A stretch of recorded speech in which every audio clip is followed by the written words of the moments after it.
J'étais ministre du Commerce quand le président m'a appelé au moment où il faisait le remaniement pour me dire « J'ai besoin de vous pour une mission spéciale et j'ai pensé à vous.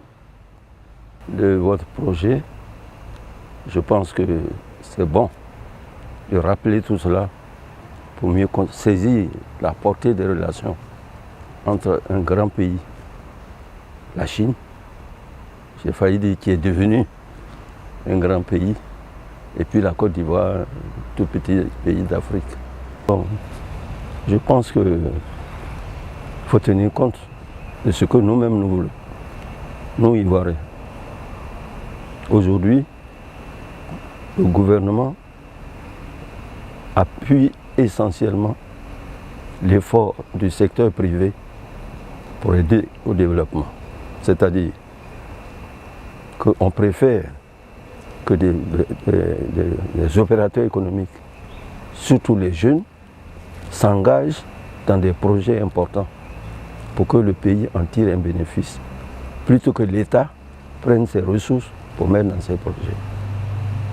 Vous savez, le développement de la Côte d'Ivoire est passé parce qu'on appelait à l'époque les SODE, les sociétés de développement. C'est l'État qui impulsait le secteur en finançant. Aujourd'hui, on a inversé.